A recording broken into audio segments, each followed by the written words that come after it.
ஹாய்ப்பா, good morning. இன்னைக்கு வந்து black எண்ணெய் போடுற நாள். நேற்று நைட்டே தலைக்கு வந்து எண்ணெய் வச்சு நல்லா சிக்கு எடுத்து மைல்டாக மசாஜ் பண்ணி சிக்கு எடுத்து பின்னிட்டேன். இப்போ காலையில் வேலையெல்லாம் முடிச்சுட்டு வந்துடுறேன். டை போட்டுட்டு நம்ம வேலை பார்க்கலான்னா ஃபுல்லாக வடிஞ்சிடும். ஆல்ரெடி எனக்கு ஸ்வெட் ஆகிருக்கு வேலையெல்லாம் நிறையா பார்த்ததுனால.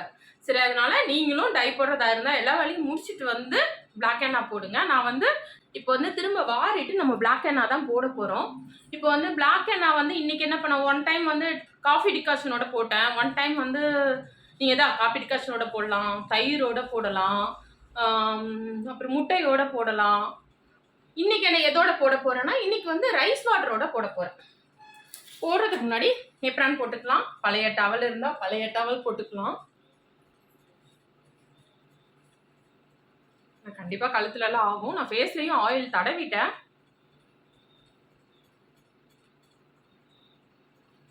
இப்போ வந்து ரைஸ் வாட்டரை எப்படி மிக்ஸ் பண்ணுறது பார்க்கலாம். பிளாக் எண்ணெய் எடுத்து வச்சுட்டேன். க்ரீனாக தான் இருக்குது பாருங்கள். இதில் வந்து ஹெர்பல் மட்டும் சொல்ல மாட்டேன், கண்டிப்பாக கெமிக்கல் இருக்குது. ஆனால் எல்லோரும் 100% ஹெர்பல், ஒரு வருஷத்துக்கு போட வேணாம் நீங்கள் டை போட்டால் அப்படிலாம் சொல்கிறாங்க. அப்படிலாம் கிடையாது. புதுமுடி வரும்போது நமக்கு வந்து வெள்ளையாக தான் வரும். நீங்கள் இதை போட்டால் ஒரு வருஷத்துக்கு போட வேணாம், பர்மனெண்ட் அப்படிலாம் சொல்கிறாங்க. அப்படிலாம் எதுவுமே கிடையாது. நான் ரைஸ் வாட்டர் ஃப்ரிட்ஜில் எடுத்து வச்சுருந்தேன் இல்லையா, வீடியோவில் போட்டிருந்தேன் ரைஸ் வாட்டர் எப்படிலாம் யூஸ் பண்ணலான்னு. இப்போ இதில் தான் நம்ம இது பண்ண போகிறேன்.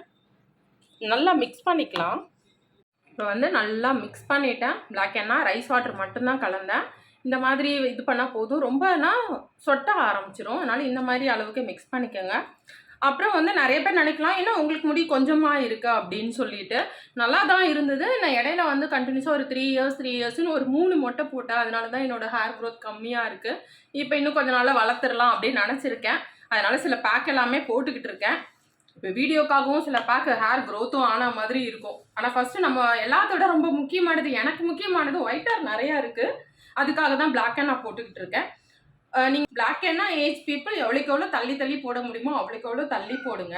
இப்போ இது வந்து 100% ஹெர்பல் கிடையாதுன்னு சொல்லிட்டேன். கொஞ்சம் கெமிக்கல் இருக்குது. நம்ம அந்த கெமிக்கலோட பவரை குறைக்கிறதுக்கு நம்ம என்ன பண்ணலான்னா, அது கூட தயிர் கலக்கலாம். அதுதான் சொல்கிறேனே, அந்த கெமிக்கலோட இதை குறைக்கிறதுக்காக இதெல்லாம் போட்டிங்கன்னா ஹேர் ட்ரை ஆகாமல் சில்கியாக ஹேர் வந்து ரொம்ப நல்லாயிருக்கும். வாங்க நம்ம போட்டுடலாம். நல்லா நீட்டே எண்ணெய் வச்சதுனால தலைக்கு நல்லா சிக்கு எடுத்துகிட்டு நீங்கள் வந்து பிளாக் எண்ணெய் போட வேண்டியதான். நல்லா வந்து கோணம் வச்சு எடுத்துகிட்டு ஃபஸ்ட்டு ஃப்ரண்ட்டில் 2 பக்கம் அப்ளை பண்ணிக்கோங்க. எங்களை ஃப்ரண்ட்டில் தான் நமக்கு ரொம்ப தெரியும். ஃபஸ்ட்டு அதை அப்ளை பண்ணிவிட்டு அப்புறம் கோணம் வச்சு எடுத்து அப்படியே பிரித்து நீங்கள் அப்படியே உங்களுக்கு கை வாகுக்கு ஏற்றபடியே நல்லா கரெக்டாக போடுங்க. அப்புறம் பின்னாடி அதே மாதிரி பிரித்து போடுங்க. பின்னாடி காதுக்கு பின்னாடியும் நிறைய பேருக்கு நிறைய ஒயிட் ஹேர் இருக்கும், அங்கேயும் போடலாம். நீங்கள் கலரிங் போடுறதா இருந்தால் நல்லா பிராண்டாக பார்த்து போடுங்க. சீப்பாக இருக்கேன்னு ஏதோ ஒரு கலரிங் எதுவும் போடாதீங்க. நல்லா பிராண்டடாக போட்டிங்கன்னா உங்கள் ஹேர் வந்து ரொம்ப நல்லாயிருக்கும். இந்த பிளாக் எண்ணெய் போடுறவங்க வந்து நேச்சுரல் எண்ணெய் ஒரு டைம் போடலாம், பிளாக் எண்ணெய் ஒரு டைம் போடலாம், மாற்றி போடலாம். அதனால் வந்து ஹேருக்கு ஒன்றும் ப்ராப்ளம் இல்லை. கெமிக்கலும் ஹெர்பல் அந்த மாதிரி தான் மிக்ஸ் பண்ணக்கூடாது. பிளாக் எண்ணெய் நேச்சுரல் எண்ணெய் மாற்றி நம்ம போடலாம். அதனால் ஹேர் ரொம்ப நல்லாயிருக்கும். இந்த மாதிரி கை வாகுக்கு தகுந்தபடி பின்னாடி இந்த இடத்துலையும் போடுங்க. இந்த இடம் நமக்கு தெரியாது, ஆனால் போடுங்க. ஒரு வழியாக எண்ணெய் போட்டு முடிச்சாச்சு. இப்போ வந்து கொண்டை போட்டுடலாம்.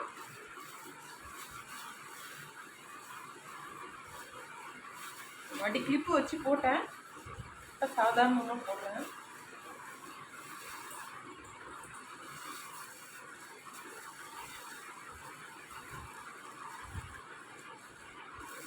ரொம்ப குட்டி முடிவுக்கு போட்டேன்.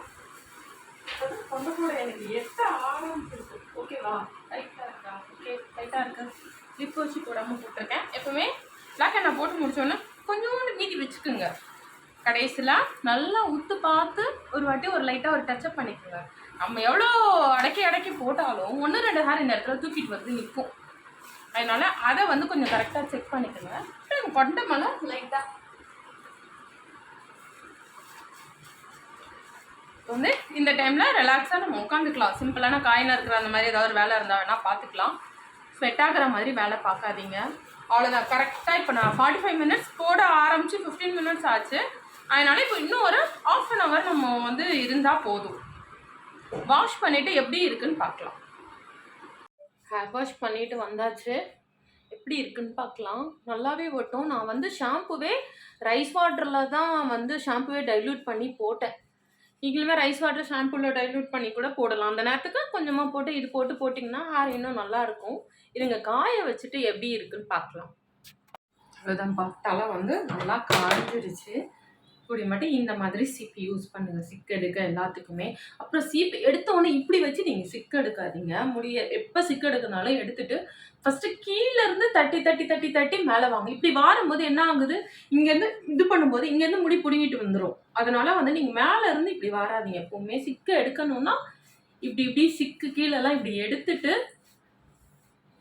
கீழ இருந்து முன்னாடி போட்டு இப்படி எடுத்துட்டு அப்புறம் இப்படி எடுத்துட்டு அப்புறம் நீங்க மேல வாங்க. அப்பதான் நல்லா இருக்கும். முன்னாடிலாம் விவரம் தெரியாம சீப்பை எடுத்த உடனே இப்படி தூக்கி இப்படி வச்சு வாடுறதுதான். அப்புறம் எங்க பிரேக் ஆச்சுன்னா அப்புறம் பிடிச்சி இழுன்னு இழுத்து அப்படி போவோம். அப்போ முடி உடையும்.